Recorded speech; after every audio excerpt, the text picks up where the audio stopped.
One of my fondest memories growing up is remembering the smell of my father after he would drink coffee and it would come out through his nose because he had a deviated septum.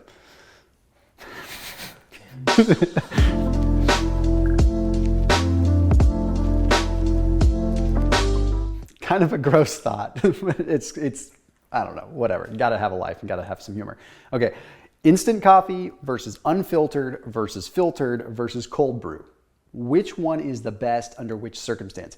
It's funny because instant coffee gets a really bad rap, but instant coffee is totally fine. Okay, like when you look at the research, I'll break down in a second, instant might even be the way to go, kind of a spoiler alert.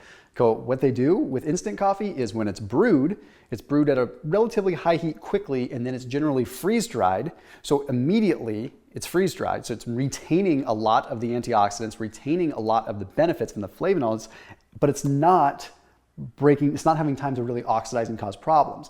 So then it's freeze-dried, broken up into grounds, and then dried from there. Or it's spray-dried, where they spray basically the brewed coffee into an air dryer and it dries it that way. But there was a study that was published in the Journal of Molecular and Food Research that found that when you compared consuming instant coffee to water, instant coffee had some huge benefits. Now, I know it's comparing it to water, but that's actually a good thing because water is largely pretty darn good for you, right? So what this looked at is it found that prostaglandin F2 alpha, which is something inflammatory, when we have high levels of that, it means we have a good amount of inflammation. That had decreased in the urine by like 15%. So showing that like we're having less circulating, okay? We're also having less what is called DNA migration.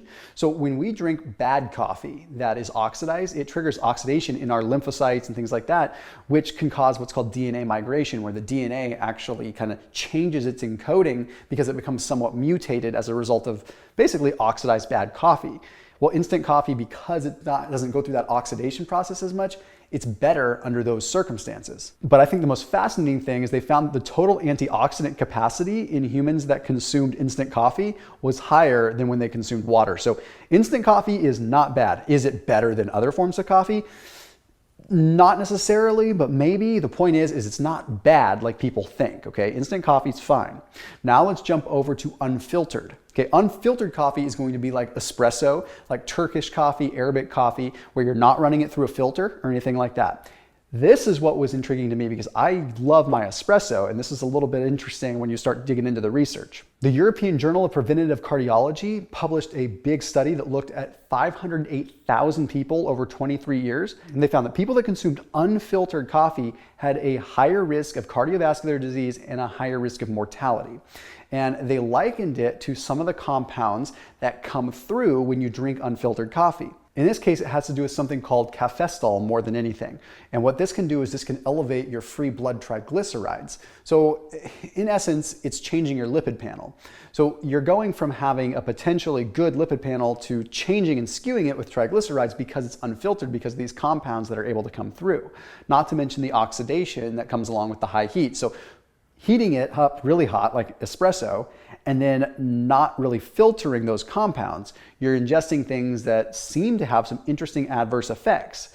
Then when you look at filtered coffee, on the other hand, it actually seems to not have those negative effects. So it's wild. So it's something that's coming through in an unfiltered process and also being exposed to the high heat. So it's kind of funny when you look at like instant coffee versus unfiltered, which seems like something raw and authentic and good. Sometimes a little bit of processing might be good. But the other one we have to look at is cold brew. There's a couple kinds of cold brew that I use from Thrive Market that are super, super good, but also a few instant forms of coffee and things like Four Sigmatic and stuff. So if you're looking for those kinds of things, I highly recommend you check them out. So like cold brews, instant coffees, Four Sigmatic, all that kind of stuff you can get through Thrive Market. So I highly recommend. There's a link down below, gets delivered right to your doorstep.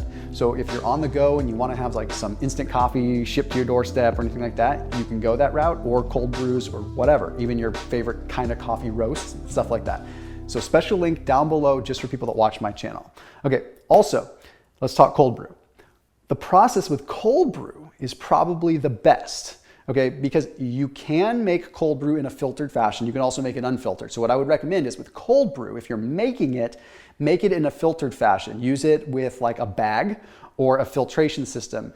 But the thing with cold brew is the acid content is significantly lower, but the concentration of chlorogenic acid, which has the benefits when it comes down to like just various antioxidant profiles, is significantly higher. Okay. Additionally, because the acid's lower, it's going to be easier on the enamel, easier on the gut, but you're also not having the oxidation that's occurring as much. Okay. So if you're making it, filter it and make it that way and let it steep in the fridge for 12, 14 hours or so. But a lot of times the cold brew that you get from a store or anything like that in like a can is usually going to be preserved in such a way where it's retaining a lot of the benefits. So I would largely take cold brew over anything. And then when you look at nitro cold brew, there is some evidence that the nitrogen has a slight preserving effect, which some would say is bad because it seems like a preservative. Now, that's a little bit disputable. I don't know if that's really a preservative because it's really more so just innate gas that they're putting in there. And innate gas isn't going to really contribute anything good or bad, and you're not actually consuming the nitrogen. It's just creating the bubbles and escaping. That being said, if I had to rank them, it would be cold brew, followed by instant, followed by filtered, followed by unfiltered. Okay, all of which, if you wanted to, outside of unfiltered is just a brewing style, you could get through Thrive Market if you want to try them out. But cold brew, you're super versatile and you can have it concentrated. As always, keep it locked in here on my channel. Hope this clears some stuff up. See you tomorrow.